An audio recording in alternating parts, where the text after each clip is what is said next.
Live from a grungy kitchen table located in Annapolis, Maryland's scenic and historic capital, it's the Maryland Crabs Podcast. With each episode, your hosts, Tim Hamilton, John Frenay, and the occasional guest will dive in and pick apart the stuff that really matters most to you. We're too lazy to actually solve any of these problems, but we can definitely stir the pot. From schools, politics, parking in the fire lane, to those horrible people who drive BMWs. And here with this week's episode, live from the kitchen table, Tim Hamilton and John Frenay. Hey, it's the Maryland Crabs again. We're here at 49 West, which is one of my favorite cafes in Annapolis at 49 West Street. Sensible enough. This is John Frenay, and Tim Hamilton is over there. Hola. And if you haven't had a chance to listen to last week's podcast, it is water over the dam at this point, but we talked about national politics, state politics, and local politics, who we endorse, who we like and don't like, and whatever we said really doesn't matter because it is what it is, and hopefully a lot of fast this week. Hopefully the country's not going to hell by the time this airs. Yeah, this is going to air after the election, so we have a lot of either upset people right now, a lot of happy people, or the place is in flames, and we don't know. We're looking into the future, so we're a week back. That's true. Hey, shout out to the Cubs for the World Series win.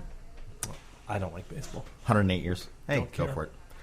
Hey, this week we're bringing it back locally, which is really kind of cool. And because the old election just ended, the new one is about to start. Yes, it's... this is the good one. Yeah, this is the one that's... This is the local one. Hyper-local here in Annapolis. And it's going to be a lot of changes in government in Annapolis. We've got the mayor who's going to be running again. We've got some challengers. The city council is going to have a fairly big turnover because I know Alderman Littman is not going to be running again. I know that Alderman Pfeiffer is not going to be running again. Alderman Pendel Charles, I hear, has a challenger, as well as I've heard Kenny Kirby may not be running. I should run. How much does that pay? $14,000. Is that taxed? Huh? Is that taxed? Yeah. Oh. But Scott McMullen's on the committee to get that raised. He said he had a meeting this morning. He does the Annapolis podcast, and he's trying to get that money raised. I said, hey, get that council person up to about 35, 40, and I'll give it a shot. But anyhow, today we've got Mr. Gavin Buckley, who is a bon vivant around town and a rabble-rouser and a graffiti artist. You know, I get nervous, too, because I hear your supporter. accent. And as an American, or as a typical American, I never know where to place it. And I don't want to insult anyone because I know there's a competition between New Zealanders and Australians. I learned that from Flight of the Conchords. Or South African, but you've got all bases covered. I've definitely got a lot going on, yeah. But that's the great thing about America, isn't it? You know, only in a country like this can you come in with an accent like this and they'll accept you. Oh, not only accept you, we're charmed. Didn't you remember Paul Hogan? We love Paul Hogan. We love that in Men at Work and Olivia Newton-John. Yeah, you are charming people. Have you seen that great? The accent works for you. What was it? It was like Craig Ferguson who said that he sort of bullshitted his way through the Drew Carey show with his over-the-top British accent. We love our Australians. Not just, although little hint, maybe you could wear that hat with the alligator teeth in the top, the crocodile teeth. Oh, I got one of those. That was my first Halloween outfit. But for those that don't know, Gavin Buckley is the owner of, and I'm going to take a deep breath before I say this, he's a co-owner or owner of Metropolitan Kitchen and Lounge. I had my 40th birthday there, I think. Yep. I do not remember.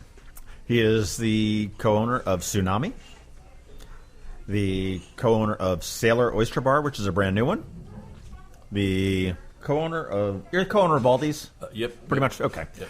Lemongrass on West Street, as well as Lemongrass out in the... I think it's called the Gateway Center out there by Best Buy. Yep. Anything else that you're hiding under there? In Arnold, we just opened another Lemongrass, so we've got a few of those now. So okay, where is that in Arnold?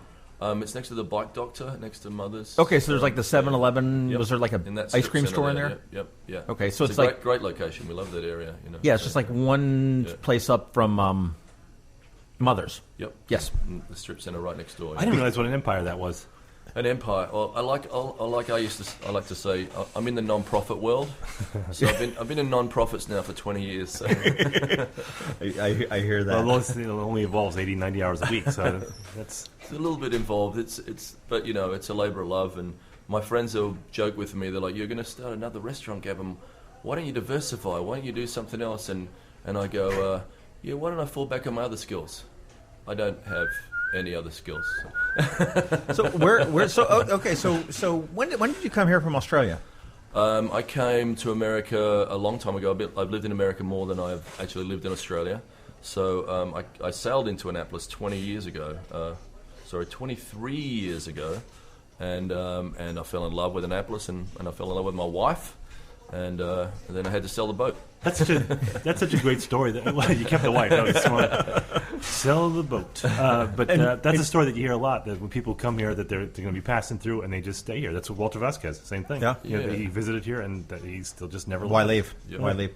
Now, were you in the restaurant business before? Yeah, I worked at Burger King. I flipped hamburgers to save money to go traveling and backpacking. There you go.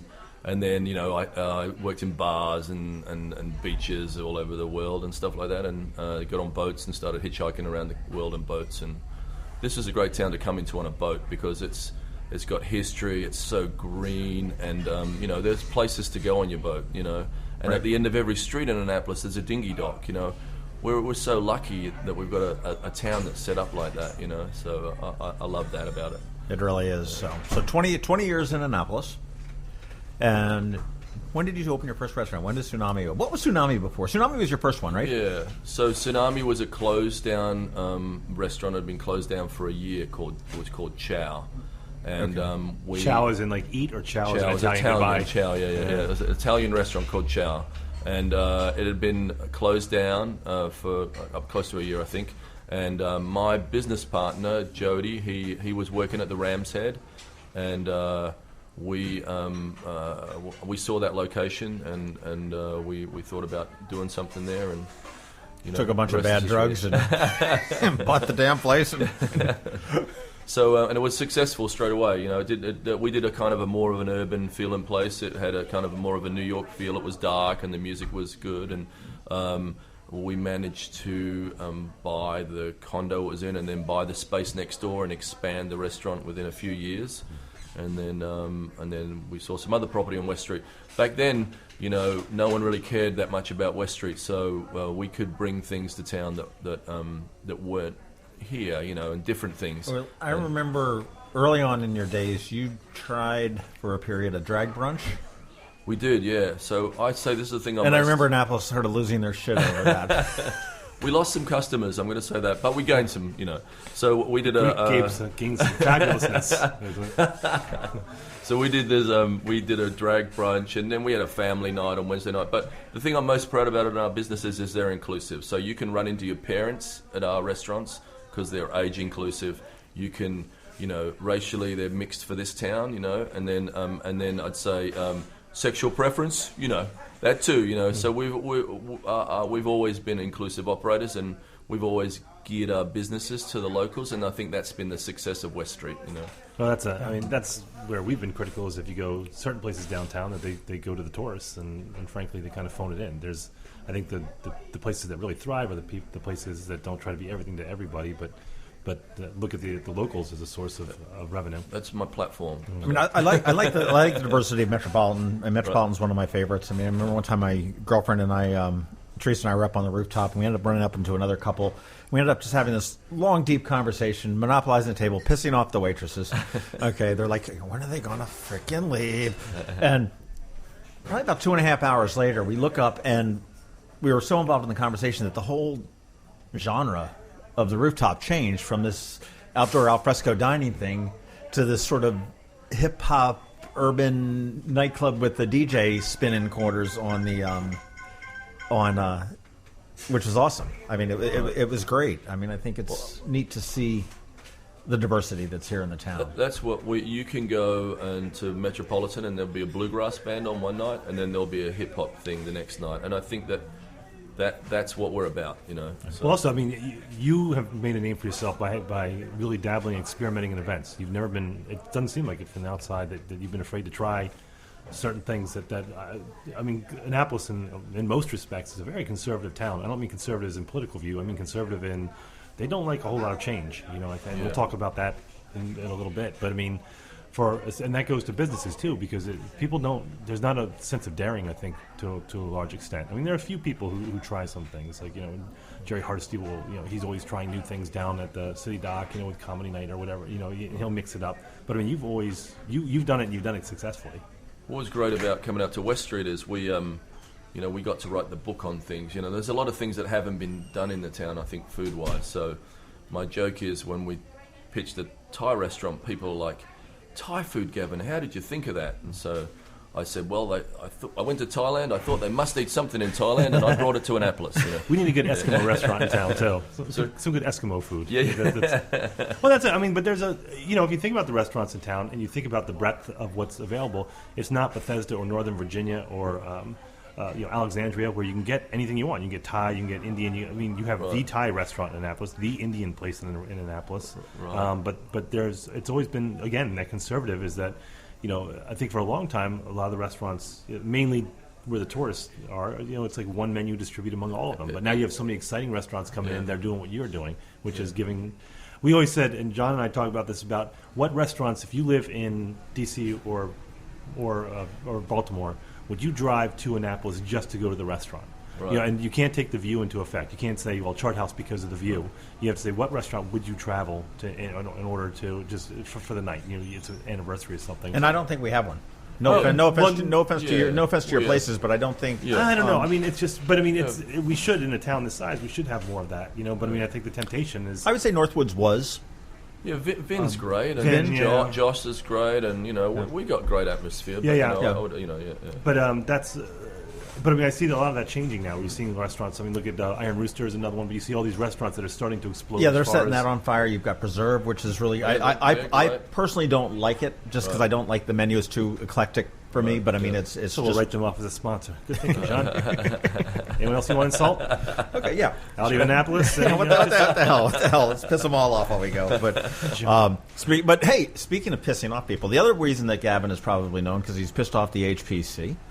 I don't know whether he has done it personally, but you've become a folk hero. To be honest with you, if you go online, you're their Spartacus. And if you look at the front of Tsunami on West Street, you'll see just a gigantic mural covering the face of it with some different shades of paint in a specific order, which turns into a mural. And I've talked to Jeff Huntington a number of times, and I keep telling him, I said, I totally hate the painting.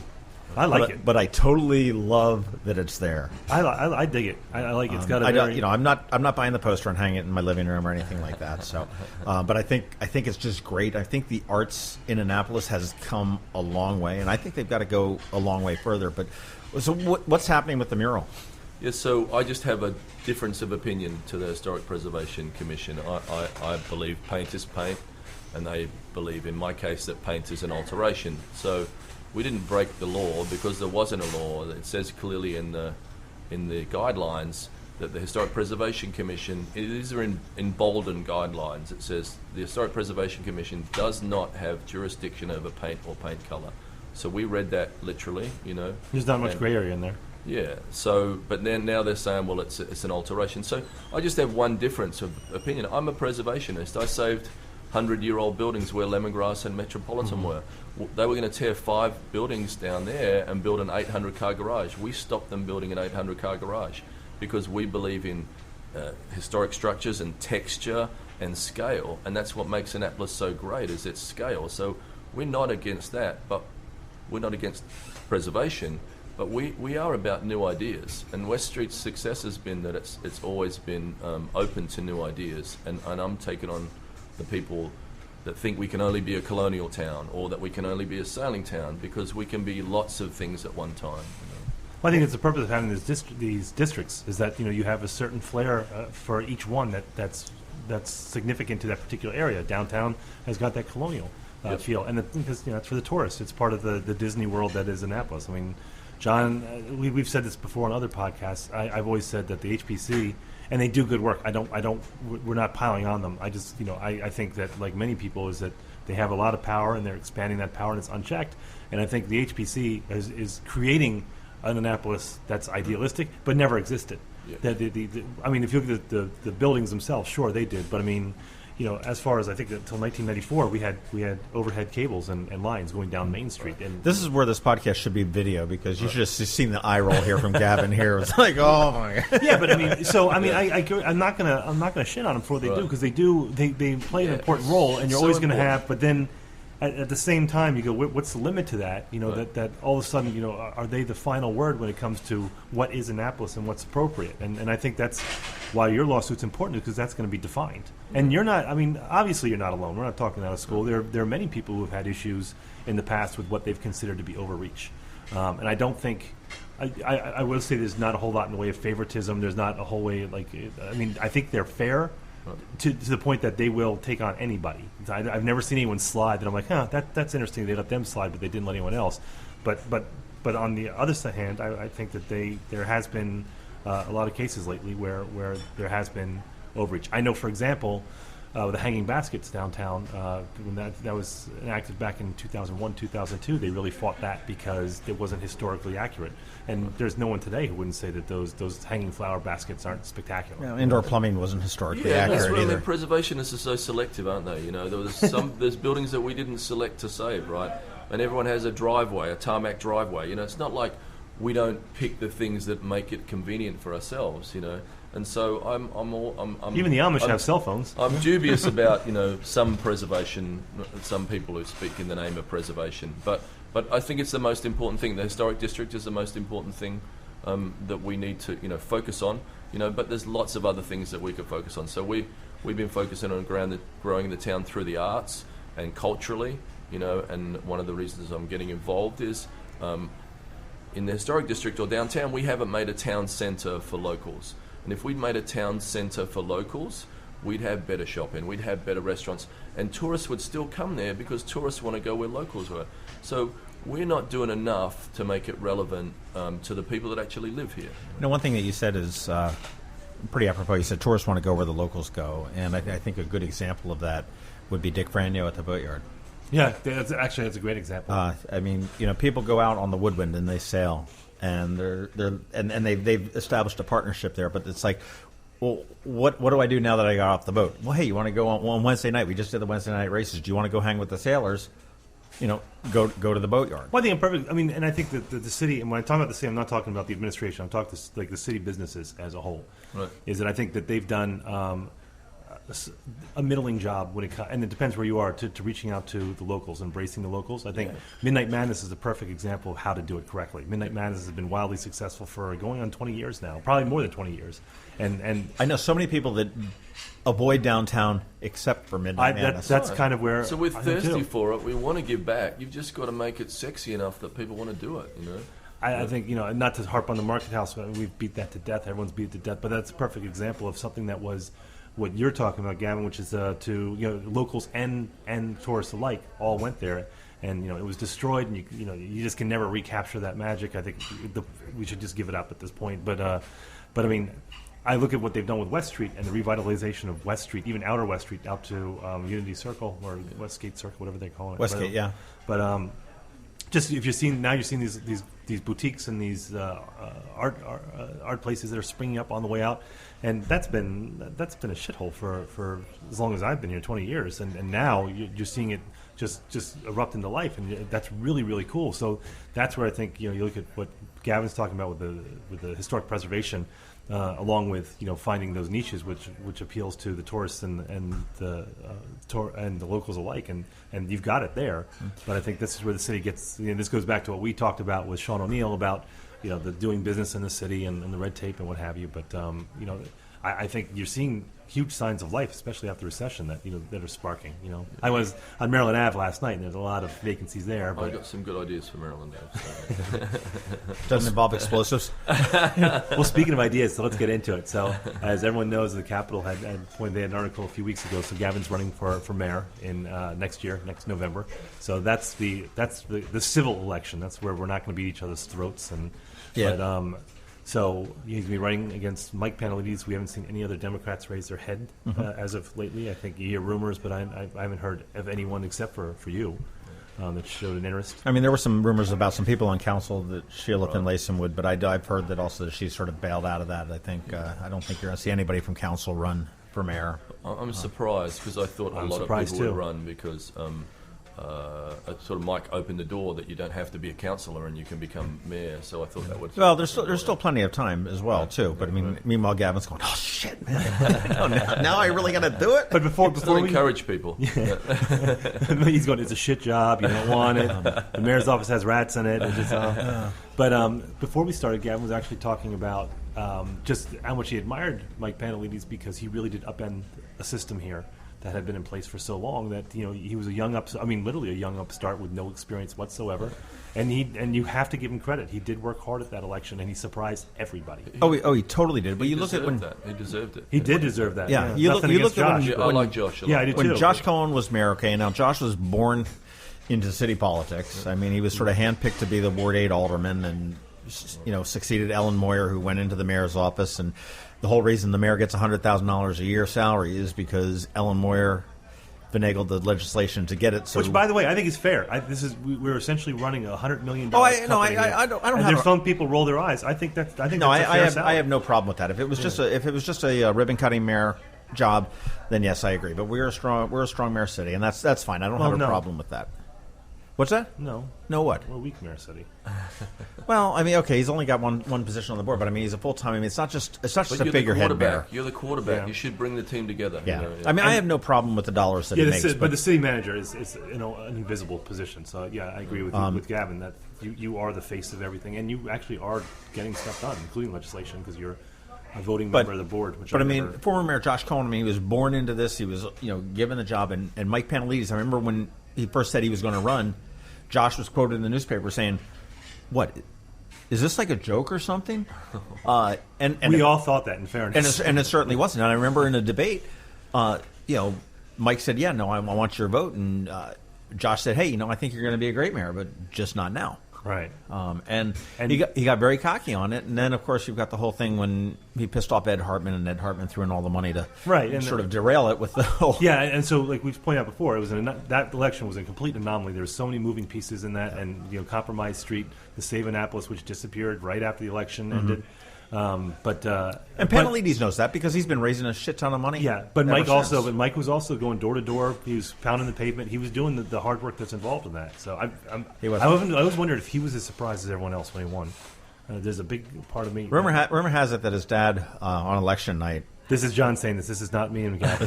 This is totally John. That the results were coming in, and it was evident that he was going to win. This is before, I guess, all the counting and stuff like that. Dad said, "Oh shit! Now what?" And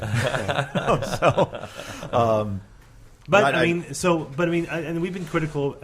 I guess it's hard to figure out what when you start picking the city apart, and it's easy to do that. With the business climate, with a lot of the size of government and all the issues that people complain about, are those issues that are typical of any city this size, and that you would find it if you went to Frederick or you went to Cumberland, or you went to any size that was like that, or is it unique to Annapolis? Now, I would say that the business climate's unique to Annapolis. The problem, and the HPC's unique to Annapolis. Maybe city government size. Well, I mean, certainly it is, but I mean, is it unique because we have two departments that other cities our size don't have, which is the police department and the transportation department? If you take those out, all of a sudden do we start coming into line with other cities our size? Mm-hmm. But I mean, what do you see as the big issues that made you scratch your head and go, you know what, I really want to roll up my sleeves and get in there? Yeah, I just think that we have to create economic vitality. We have to make the town exciting, right? So we have to broaden the tax base, so we have to have smart growth, but it has to be smart. It has to be the best deal for the city. I think that there is a lot we can do to make it more exciting, and I think that some people don't want any change in the town. My mural is an example of a new idea that they close their mind to. And so I say, until we broaden the base of people that are attracted to the town, we're never going to make it better. So we need to cast a wider net. So if you cast a wider net by doing things that are, some more exciting things, With Annapolis, we all fall in love with Annapolis because it's like a postcard, right? And so you love the town and you fall in love with it. But somewhere along the line, you fall out of love with it because you don't feel the love back, right? And the towns that I look at, and I don't have a lot of original ideas. I just look at places where they do things, I think are good ideas, and I sort of like to translate those ideas. But You don't have to look too far. Charleston's and Austin's or I love Boulders Charleston, and towns like that, and see some of the things they're doing. They're towns that people will, they'll die for their town because they feel vested in it. There's a disconnect in our town where we don't go the full length for it. And if you feel the love back from your town, you'll give more, you'll try more, and you'll pitch in as a community. And so I'd say my strength is about building community, and we built a great community on West Street, and it's made up of business owners and residents and tourists and all those things. I just want to, and I feel like now that they're trying to close the door in the historic district on me because of some silly point of difference, and I'm trying to kick the door down. It's nothing against Mike. I had nothing against Josh. They were all great guys, I just don't see the stuff being done that I want done in the town, and so I'm going to give it a go, We'll see if I get there. All right, so this is kind of as someone, and actually I live just a mile outside the city, technically, but, I'm separated from the rest of the county by the city because I live, south of the city. So I consider myself an Annapolitan, but I don't pay the taxes, which is great. But if I say, all right, to everyone listening right now, picture Annapolis. Everyone just pictured City Dock and Main Street in their head. Every single person did. No one thought about Forest Drive. No one thought about Chinkapin. No one thought about Outer West Street. Everyone, when I said that, just pictured downtown Annapolis. I feel the same with city government, is that when they talk about Annapolis, they're talking about Ward 1 in downtown. And I thought, and that's the problem that with the Annapolis partnership we have right now with ABA has been dissolved.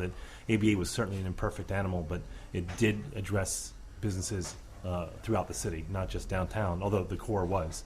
Right. But that's where I see a weakness in the last few mayors, that there was that and city councils, to be fair, that the majority of the focus is going to be what's happening at Compromise Street, what's happening with the yacht club, what's happening with business. No one ever.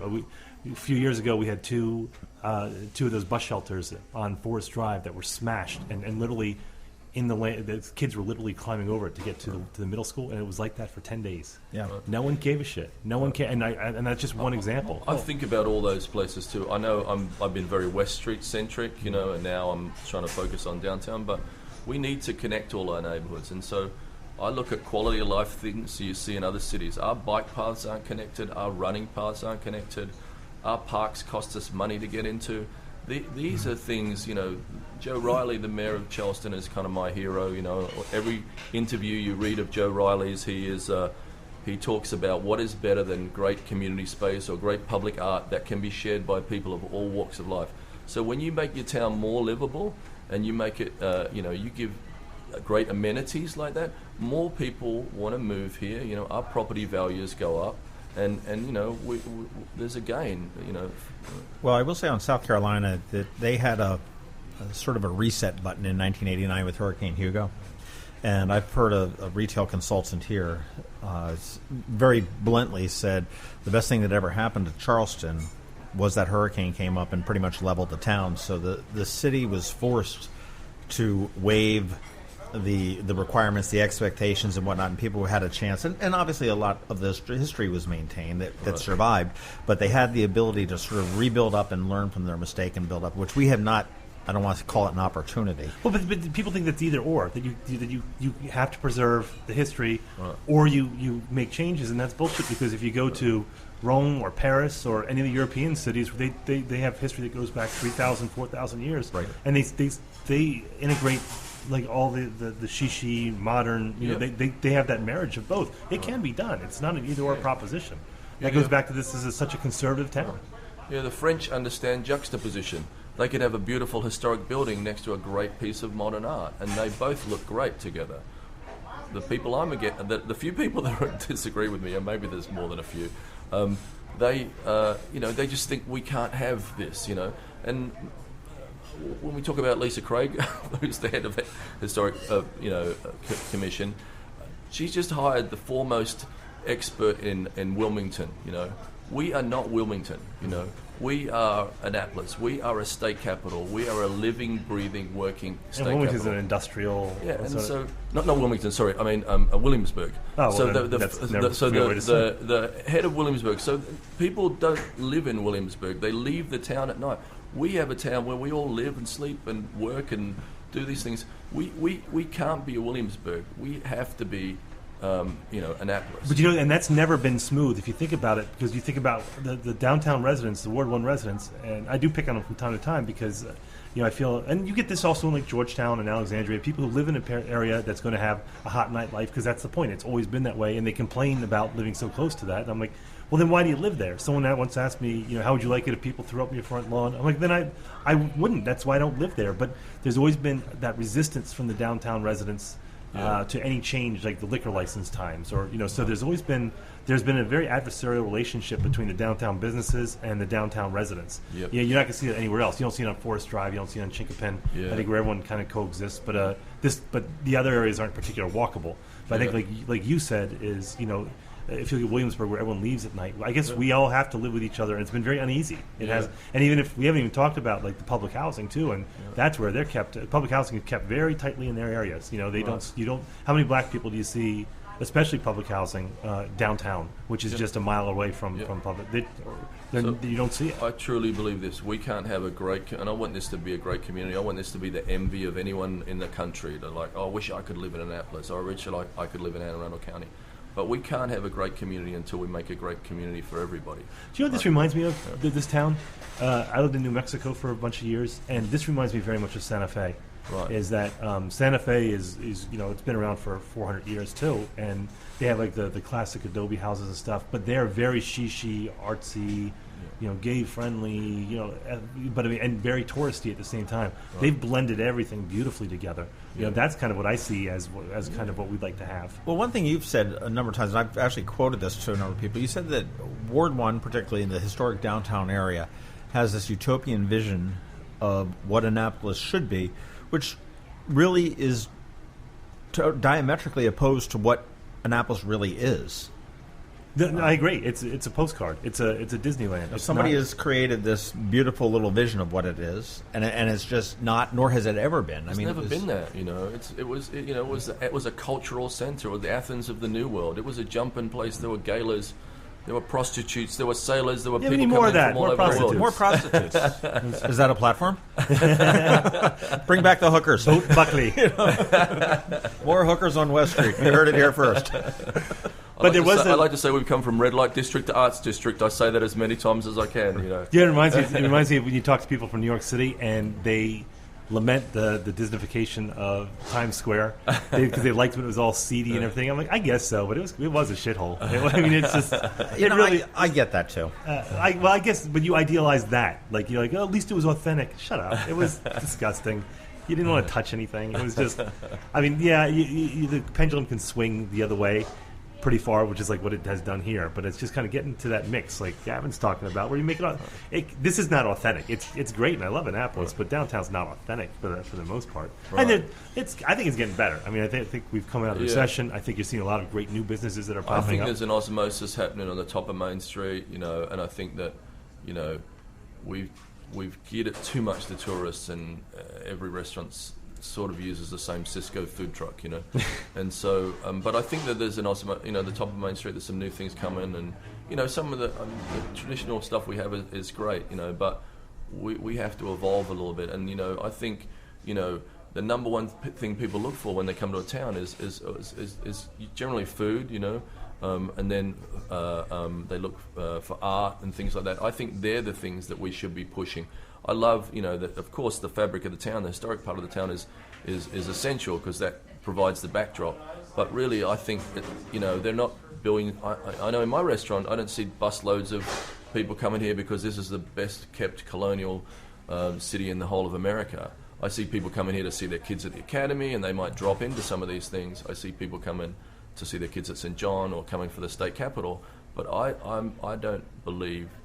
I question some of the heritage tourist numbers, Yeah, well, all right, so let's go to some of the logistics of being mayor, because I'd said this too. Like, if you look at our current board, the alderpersons, you have Jared Littman and Ian Pfeiffer to an extent, and I think Ian had pointed out to me, I think Fred Payon, they've all people who have experience in the private industry, and I'm not like I said before, my grandfather was a federal judge, and so I have government workers in my, so I'm not banging on them, but we haven't had anybody, and we haven't had a mayor including Mike, because Mike was in a low-level position before he came here. I'm just being honest. But, I mean, we don't have anyone with any private industry experience, with any business experience who've actually come to, which is why the business owners have been so upset, because they're like, no one understands the pain we're going through when trying to open a place or trying to get permits.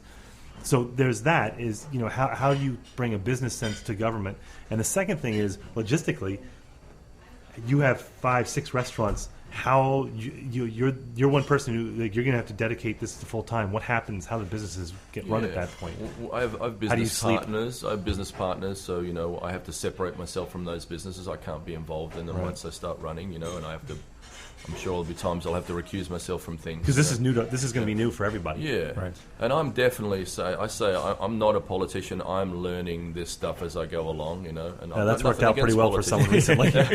Well, I don't know. The election was a few days after when this is released, but you got that far. Well, so.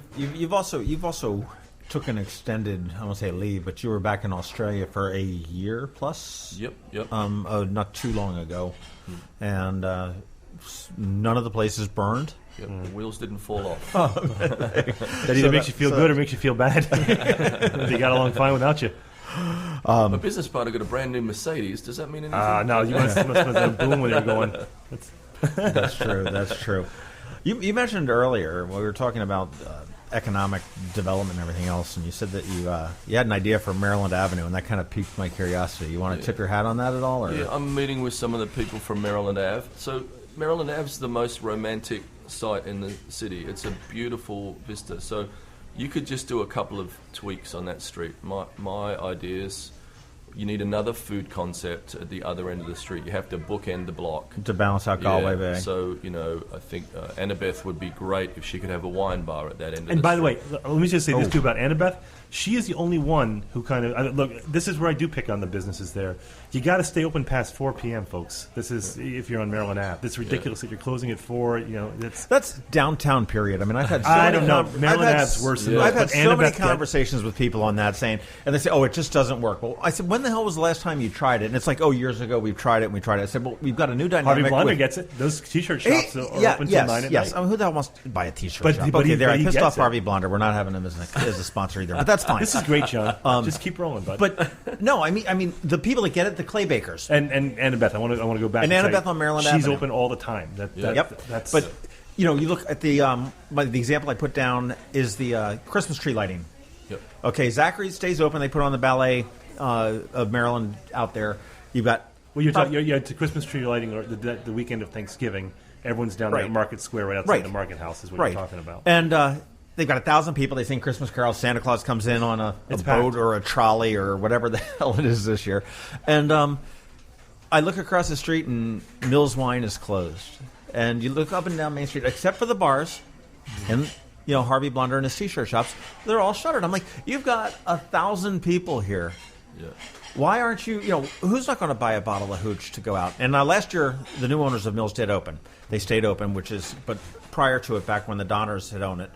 And it's just something I think that the businesses really need to do that. I would love to turn around and say, you can even steal this if you like to think the idea, but if you could get the businesses to agree to say, okay, on Wednesday night, we're going to stay open, all businesses, till 9 o'clock.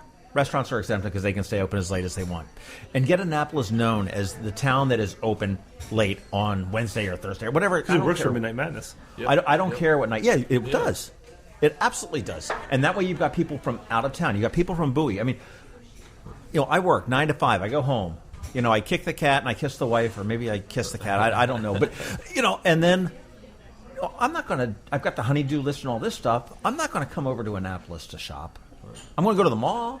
I'll go to the town center. But I'm not going to go downtown. But if Annapolis was open until 9 o'clock one night, let's go. We'll have... And you work with parking, too, because that's another big reason at Midnight Madness is the parking's free. Yeah. But it has to be about the experience. So we've got to get real in Annapolis and say, what's going to be our point of difference?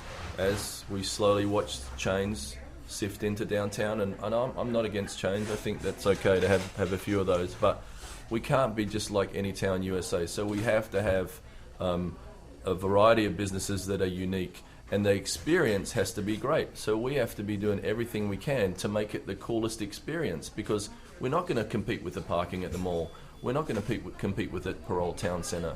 So we have to be an original place, that is not like anything else you can get. You have to go down there for that reason. And so the parking thing is a huge issue. I think we should stop. We should make parking free at 6 o'clock at night, right? We should extend the hours at 9 o'clock in the morning. Start the parking at 9 o'clock in the morning. So we'd pick up an hour, right? We'd lose. It shuts at 8, so we're only losing an hour if we increase the mornings and decrease the nights. But then people would start the perception, our worst enemy is the parking perception downtown. We have lots of parking spaces, but everybody that lives outside of town goes, oh, there's no parking, I'm not going down there.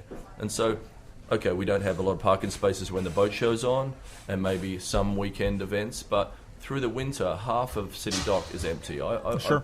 And at the top of Main Street, we have 3 completely empty garages. They're empty at night time. 7 nights a week they're empty. They're empty all weekend long. So we need to condition people to get out of their cars at the top of Main Street, not at the bottom of Main Street. We need to get them into a free trolley. I got this trolley concept called the Crosstown Flyer. It would go to Gate 3 of the Academy. It would go to Maryland Ave. It would go to St. John's. It would go to West Street. And it would come down Main Street on a dedicated lane where we take out a lane of parking, which I want to talk to the restaurant owners about this first. He just, again, you couldn't see him. He just had a sheepish smile on his face, a nervous smile on it when he just said that. But the cell... next week we'll be talking to the candidate that's going to win this damn election. But I would take that lane of parking out. It would be a dedicated trolley lane, so you'd come down Main Street instead of up Main Street. You'd come down Main Street, you'd see the water. Taking that parking lane out would give you the ability to extend the cafes for the restaurants. So the give back to the restaurants would be, we'll create you a patio with water views. So you'll be on the edge. So it'll just be a trolley lane. It could be a bike lane, which I'm really big into. And it would give the cafes another asset, and whether the city has to run some heating for the businesses to sort of make it more palatable for them. But it would make Main Street more exciting, Do you know what's funny? I was telling, we were walking down Main Street the other night, and I was talking to my wife. It just hit me, because we go to Ireland every 2 years, and all Irish cities, or towns, are all set up just like Main Street, is that you have the street go down to the water and then curve off, and everything's along, and every town in Ireland is set up that way.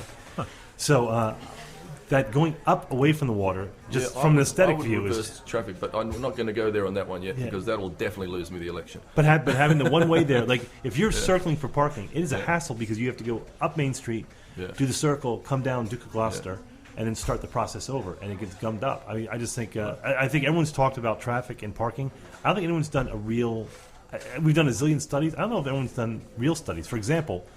Do most people come in? Most locals come in from the back door, which is through Eastport, and if they do, they're going to want to park it at Hillman, right. Or do they come from Spa, and they do what Gavin's talking about, which is they have the parking garages right there, so why not park there? Because it's closer to where they're coming in, and it's easier to get out.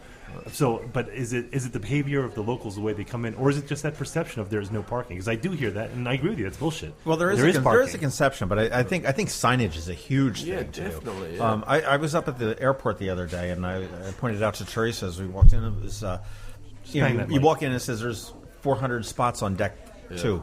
And then you go up, and each lane says, hey, there's 12 spots down this lane. Right. There's 50 spots down that lane, which is awesome. You know where it is. I mean, you go into this Gott's Court garage right across the street here from 49 West, and everyone just natural as you get in and you go up. Well, no, the answer is to go down, because there's like 19 levels. I don't think I've ever been in the basement of this thing. It's, does that parking app, because I've never explored it, because I'm irritated by that. They say they're going there with that, Mm-hmm. They are, because, I mean, first of all, the fee on that thing drives me nuts in principle. It's 45 cents every time you use the app. No. Which is the highest. I think it was the highest. Yes. And now it's tied with Bethesda. Yeah, because we called them out on it. So every time you use the Pokémon, someplace else. So I did the math. If you're down there once a week, that's like $5.50. That's like $150 a year just to use the app to pay. That drives me nuts. But if they had a feature on there where it could tell you where there's available parking, then I'd kind of suck it up and eat it, and say, okay, they'll make parking easier. I think for locals, they said you can't create, you're not going to get more tourists here. I just don't think, because how do you do that? I mean, I think Visitors Bureau does a good job, and but you want to win the locals back. I think that's where you're hurting. That's the low-hanging fruit, is the locals. Right. And they're the ones that are going to support it right now. But so you get them now that. But that's when you start November, asking December, the locals. January, February. And I'm not talking Ward 1 because, I would say, like when Stevens closed, everyone's going, oh my God, another downtown business. I'm like, when was the last time you were at Stevens, in all seriousness? Right. Do locals support local businesses? But I look at Forest Drive and Bestgate and all the people who live there and go, why, if you don't go downtown, why is that? Right. What's... We just haven't geared it for locals. That hasn't been a priority for us. It's just been about tourists downtown, and that shouldn't be the way it is. You should take care of the locals first, and then the tourists will come. And I think that what another thing we've done is all the authenticity that we had downtown. The oystermen, the crabbers, any of that kind of feel, the stuff that they celebrate in New England. We've bleached that out of our downtown. There's no feel like that. And we should have that feel. We should make a conscious effort to get some of that. He's bring the Bay back into. Yeah, but he's right. I never really thought about that. It's about the sailing. It's about the elitist part. That's our label, which is and nothing against sailors, but that's the elitist part, which is the sailing. But we don't have you can get a crab cake everywhere, but it's probably not local crab meat, and it's a freaking fortune. If you go to Boston, you don't have any waterman presence in the Eagle Alley we either. should have an equivalent to the Acme, oyster bar in New Orleans. In New Orleans, we should have some Mama's recipe crab cake hole in the wall. We had Phillips here for years, and that was stuff they got from Indonesia. That was Indonesian crab meat. It pisses me off that that's the crab meat you buy when you're leaving BWI is Indonesian crab meet from Phillips. Yeah. It's just, and yeah, we're not going to have them sponsor either. So shut up and beat you to it. Good. I've been making this I'm mooring in Spa Creek, and I'm so sick because I'm in the restaurant business. I'm so sick of hearing people go, "I'm not eating anything from the bay," or "I'm not swimming in the bay," and all this. And that should be that's the wrong attitude. We should be trying to fix that so our grandkids can enjoy it. And so I make my kids swim in Spa Creek because I have a mooring out there. I just pictured them like screaming and crying, no! And you have a stick and you keep pushing it back in. And so you're my kind of dad. joke is, I'm from Australia. Flesh-eating sharks, flesh-eating bacteria, same statistical risk. Yeah, but I mean, my kids crab. We eat the crabs out of the bay. And how good must it have been when you could just walk out there and just flip them up in a thing? You would never be downtown seeing someone crabbing in Eagle Alley. Yeah, right. I kind of in my mind's eye have like by the 70s. If we fixed Spa Creek, people and made people conscious of that. We should be a water sports destination. People should be in DC and go, I got to go to Spa Creek, Annapolis, and get on a paddleboard and paddle up to Pussers and get a painkiller, and then make a day out of it. We could if we put a lot of effort into Spa Creek, we could make it brilliant. All right, so now let's go back to business. So we've talked about the context of like creating an atmosphere downtown. We talked about preservation, and we're talking about the locals. This is a pet project or a pet subject of mine, and I don't want to be complaining all the time. But where do you see, as a business owner, Annapolis is and being business friendly? It's terrible. Like, how would you improve that? Yeah, we need an office of what can I do to help you, office, like that whole government adage, I'm from the government, I'm here to help you. We should literally turn that around and be there to help people, not, well, you tell me what you think and then I'll tell you the problems. It should be a team effort, and we should all sit around a table and work it out because it's a small town, our problems are finite. We can work on them together, So especially on the permitting, I mean, they're doing some initiatives in the county. We should follow some of the initiatives that they're doing in the county. Like what? I mean, I just went to get a permit at the county office the other day, and I was in front of a planner in 10 minutes. There's carpet, there's DIY channels on the TV, there's a couple of friendly people there talking to you. I mean, friendly. That's a change. So I thought I was on Candid Camera or something like that. Come on, this can't be right. And then 20 minutes later, I got a stamp on my plans, and I got out of there, and it cost me $75. The equivalency in the city right now, and it was about seats for a restaurant in Arnold, that would have been over $20,000 for that permit. So, That's no different than we heard from the place on Forest Drive. No. Don't mention. I want to make it a target. A business essentially had to end up paying, what was it, like $12,500 for a sign change ultimately? Yeah, they're switching out I don't know how much it was, but it was expensive. So we're trying to fee our way into the black, and it can't just be about fees. We can't raise the damn taxes anymore in this town. I mean, because it's already ridiculously expensive to live here, and services are being cut. We're selling off assets. we're privatizing everything. Soon we won't have a town left. You know, what you have to do is make the town more desirable, and then we can build the tax base with the people that come here. And we have to say there has to be some growth. I know that that's a big contentious issue right now, growth for some people, but I don't know much about politics, but I know a little bit about business. And if you don't have cash flow, you don't have anything. And so if I was in business and every year I was like, how many $1 million am I going to be short this year?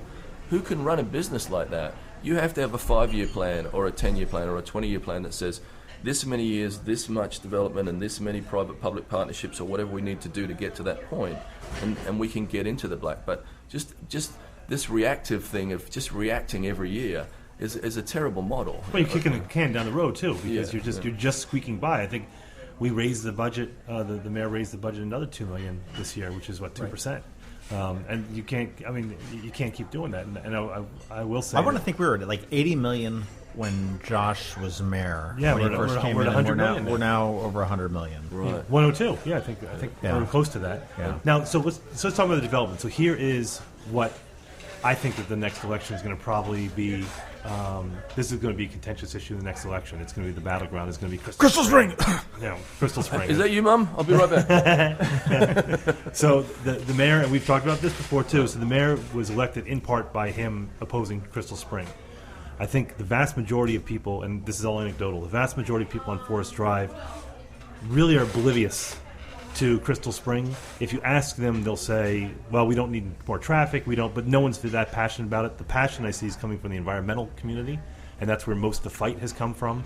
So there's 3 elements to Crystal Spring. There is the environmental element, which I think has been legitimate, but it's been, I mean, you can handle it. It's been, there's legitimate, and, you can and mitigate there's it. Some of the groups who are negotiating are never going to be happy, no matter what the solution is, and you're not going to please them. The schools, and Red I herring. think, and John disagrees. He thinks that I am on the fence because my kids went to Hillsmere, and it would add, by their estimate, it would add 25 students, and they just added another trailer. By whose estimate? By Hillsmere's? No, by the developers. I don't buy that. I mean, So they're liars, John. yeah, they are. Who's going to buy into a $500,000 townhome to put their kids at Hillsmere, Annapolis Middle, and Hey, my Annapolis kids went High there, School Snobatory. that lives in the live in the middle of a senior community? Seriously, So there may be one or two. The last issue, but then that's one that I worry about because I'm down at the end of Forest Drive is traffic. And they say, well, we'll handle that. I haven't heard any solutions yet. So I'm not opposed to Crystal Spring, but I want to see them, especially the traffic. I think most people are concerned with traffic. Now the current mayor, I think he's shooting from the hip one time, and he said very publicly that he was opposed to Crystal Spring, and he painted himself into a corner on that. He said, "I will stop this development." Period. And they're trying to hold us.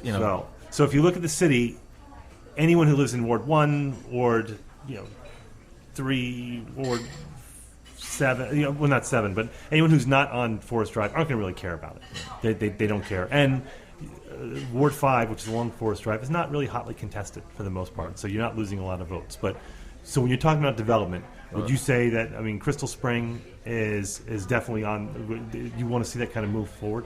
No, it's the hottest topic right now, and I'd be interested to see how many times Mike said, "Oh, we'll stop Crystal Spring," because I feel a bit sorry for him, because I feel like he might have only said it once, but they've replayed the soundbite like 100 million times. But I don't know that. I think he said it twice. Yeah, Right. but you're right. But you're exactly right. Yeah. It was on video and it was very public. But it was not a. I'm going to do what I can to stop it. It wasn't a. I'm going to reduce the scope of it, which is what he's saying now. Yeah. It was. And if I'm elected mayor, I am going to stop it. But to Gavin's point, I get it. I would probably say the same thing in that crowd. Sure. Right. Because you Trump wants to build a wall. It ain't happening. Yeah. But that is going to be.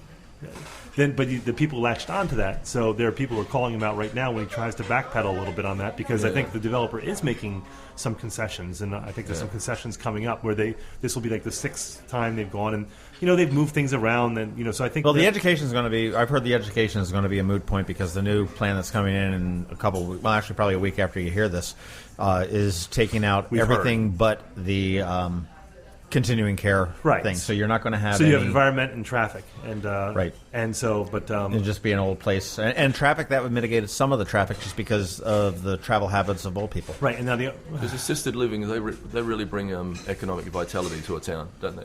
Yes, they do. well, yeah, there's that, and then Yeah. You Oh, sit- yes, they do. You sit home and wait for your kids to come and visit you.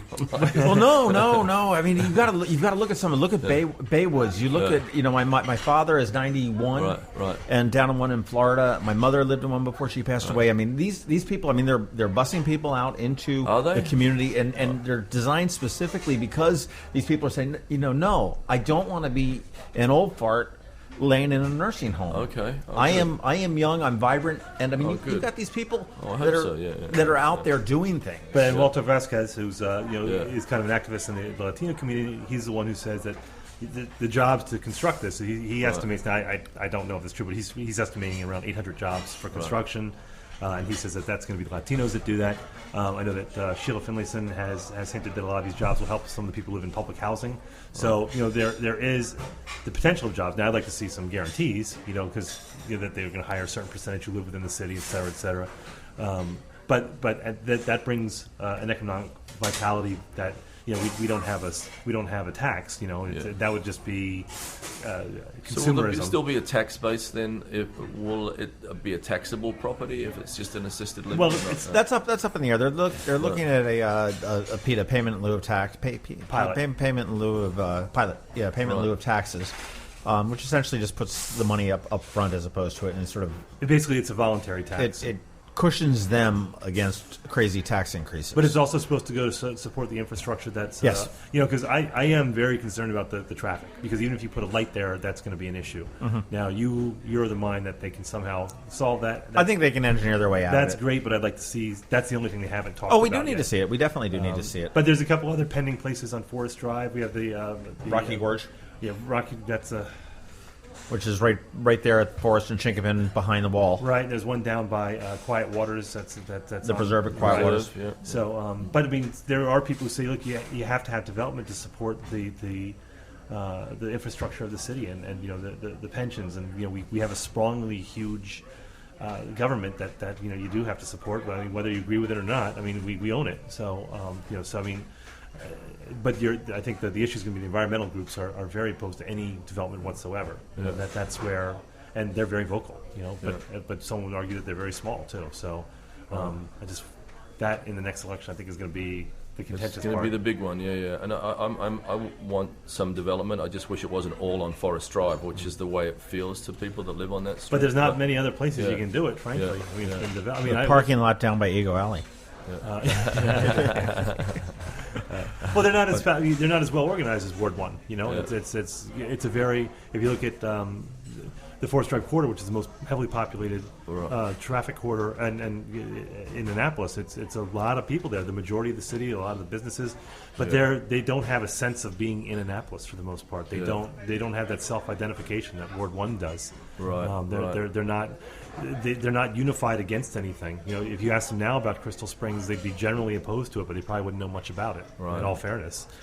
Well, I mean, so it seems pretty much that your platform going forward, and we're trying to wrap up a little bit here, but is economic stimulus to do it in that both way on the retail end. Economic vitality, livability, make the city as livable as possible, make people be jealous that they don't live here, And so I think that that's good for our property values. I think that if we broaden the base of people that come to the town, and I'm especially talking about young people, we need young people to come here and want to start businesses. We need creative ideas like, mixed income housing, so that young people, studios, things like that, so that young people can actually afford to live and work downtown and affect the agenda. And when you get young people are fearless, they'll try different things. We need creative ideas to fill those shops on Main Street. I say there's more vacancies on Main Street now than there are on West Street, and no one gave West Street any chance, So I'm excited to give it a go. Well, West Street's blowing up. It's building its own personality as it goes. It's not conforming. If you open downtown Annapolis, you have to conform to that culture. Whereas on West Street, I just see like there's this whole new culture that's springing up. Right. You know, that's just finding itself as it goes. I think there's a lot of business owners, and I don't know what Sean thinks, but I talk to a lot of business owners, and I knock on doors on Main Street, and I say, you know, there's sort of progressive guys or some people that want some new ideas, and I don't think they would close their mind to new ideas. You know, I think there's some people, you give them a bag of money and they're not going to be happy down there, and they're not probably going to like Gavin Buckley for mayor. But I'd say most people are up for it. You know, trying some new direction. You know. All right, so we're going to enter the Annapolis mayoral race. Officially starts today. When are you going to be out campaigning? And I did my first door knocking this weekend, and then I'm going to be at was the that polls. trick or treat though? In all fairness, so just... I'm going to be at the polls doing giving out coffee and donuts and saying I'm Gavin Buckley. I'm running in a year from now, and breaking up the fights. And and seeing what. You know, and learning about this, because I'm learning, you know, that I've got so much to learn. But it's exciting, you know, and I haven't ever been in politics, but my mum was a bit of a, you know, was handing out coffee at the picket lines. I remember that as a kid, you know, so I've had a little bit of that around me growing up, you know. So I've someone showed me this. Is this your website, AnnapolisMayor.com? No, I don't think so. No. No. Do you have a website? Yeah, we're working on it. We're building it now. So we're building an app and a website now. Ooh. So my app it's a web-based. He's pantomiming being on an app right now.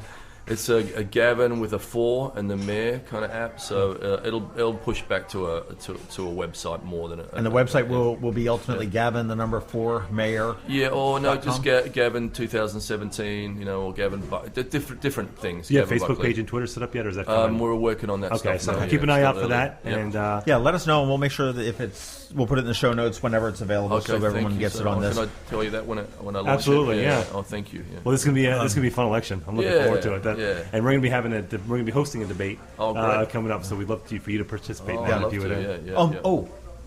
I understand that one of the requirements of mayor is this: you got to wear a tie.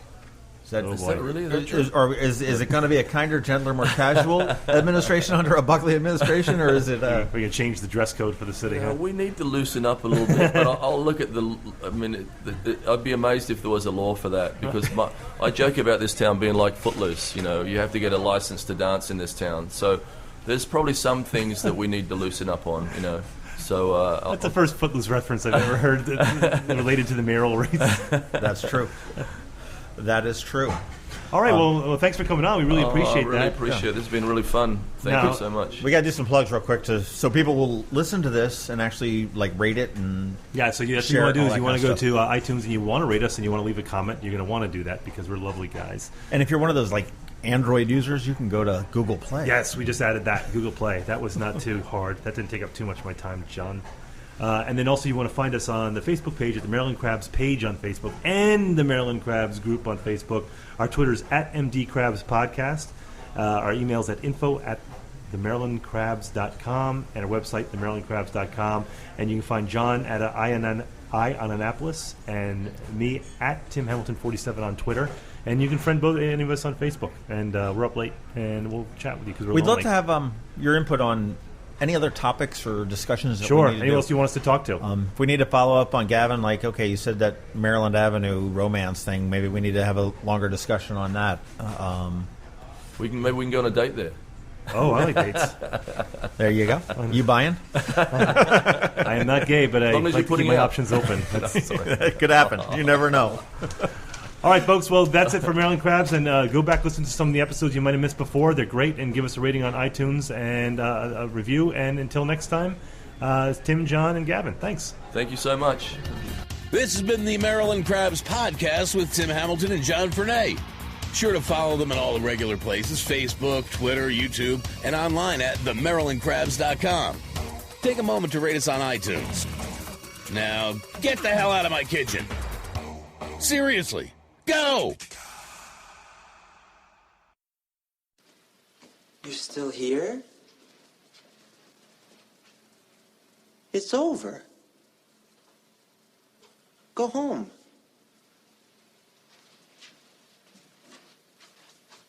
Go.